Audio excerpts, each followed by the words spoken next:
Muito bem, meus queridos irmãos, como é que os irmãos estão? A paz do Senhor a todos. Nós vamos dar continuidade à leitura deste livro do doutor Barclay, Paulo e o Dom, tá bom?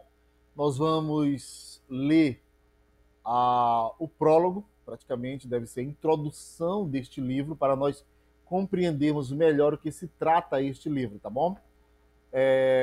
Aconselho os irmãos a comprar, é bom, sempre tem um material desse em mãos, são mais ou menos 570, 580 páginas deste livro maravilhoso, tá bom?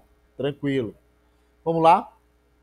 E aí nós temos o prefácio, e aí depois do prefácio nós temos algumas abreviaturas, e da abreviaturas nós vamos para o prólogo, tá bom? Antes de nós darmos continuidade à leitura do prólogo do livro, se inscreva, curta, compartilhe e também comente, tá bom? Nós estaremos ainda fazendo mais vídeos introdutórios acerca de livros e mais livros, tá bom? Para despertarmos o interesse de lermos, para aprendermos e aí sim podemos ensinar alguma coisa daquilo que nós estamos absorvendo nas nossas leituras, tá bom? Vamos lá? O prólogo diz assim: Paulo é famoso por falar de Cristo com a linguagem do dom. Graças sejam tributadas a Deus pelo seu dom inefável. 2 Coríntios, capítulo 9, versículo 15. Ele exclama, referindo-se à vida, morte e ressurreição de Cristo.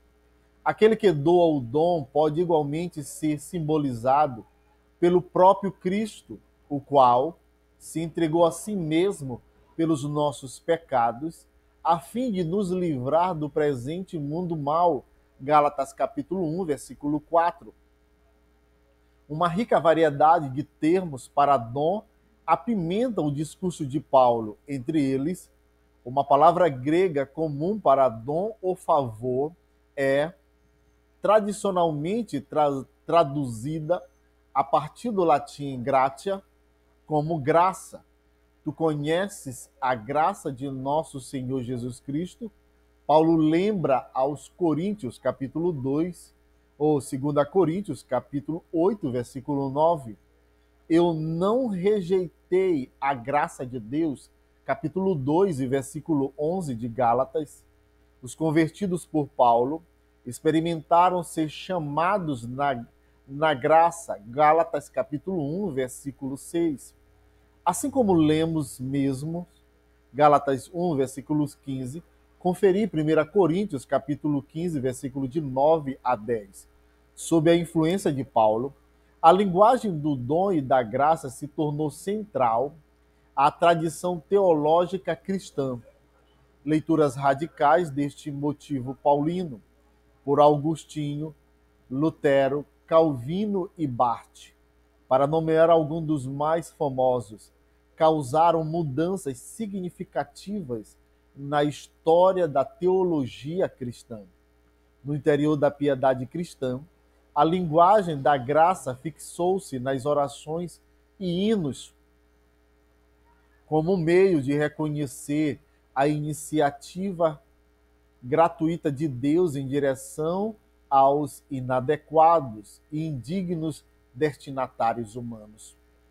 Muitos fiéis conectam-se muito profundamente com a teologia paulina em sua celebração pessoal de maravilhosa graça.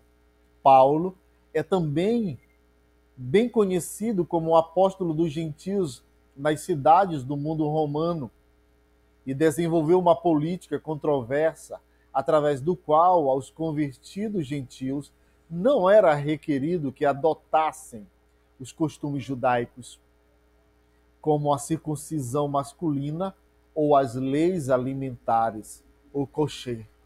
Os estudiosos, neste momento, comumente notam que a teologia paulina, incluindo sua teologia de justificação e sua famosa antítese entre a fé em Cristo e as obras da lei, é melhor entendida como articulada nesta missão dos gentios e estruturada para ela. A criação de novas comunidades de judeus e gentios em Cristo foi central para o propósito de Paulo e para a sua compreensão da história. Uma vez que ele identificou aqui o cumprimento das promessas de Deus a Abraão e um sinal de esperança a Israel. Esses dois aspectos de Paulo, sua teologia da graça e o estabelecimento de igrejas que abriram caminho para combater a divisão entre os judeus e não-judeus, estão interligados? Essa teologia da graça acompanhou sua prática social na formação de comunidades inovadoras? A teologia de Paulo, no seu contexto original, trata tanto de transformação social quanto individual? O dom de Deus em Cristo fundamenta a criação de comunidades capazes de desafiar essas normas tidas como certas?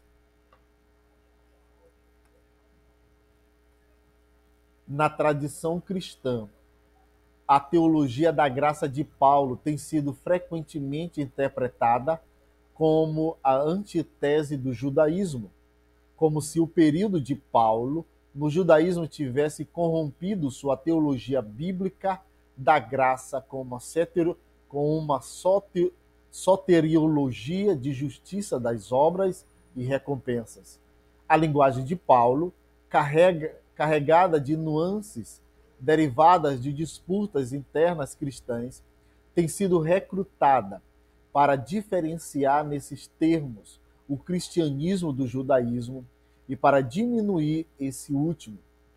Nessa leitura, Paulo foi o primeiro teólogo da graça que resistiu ao legalismo do judaísmo tardio, uma religião baseada nas obras que se somavam para a autossalvação.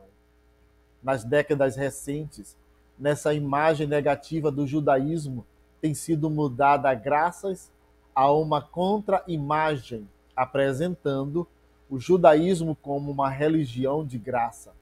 Estudantes do judaísmo têm encontrado traços da graça em todos os lugares da literatura do Segundo Templo, como a fundação da relação de aliança de Israel com Deus e a moldura dentro da qual a Torá foi observada.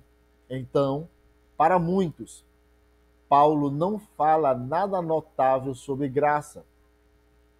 E se sua teologia parte em qualquer aspecto da tradição judaica, isto está pouco ou nada relacionado à graça.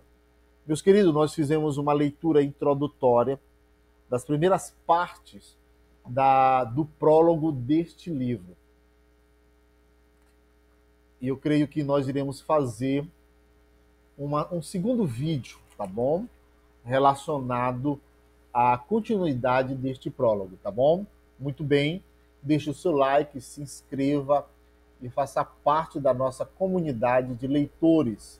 Ler para aprender e aprender para ensinar, tá bom? Que Deus em Cristo vos abençoe. Amém.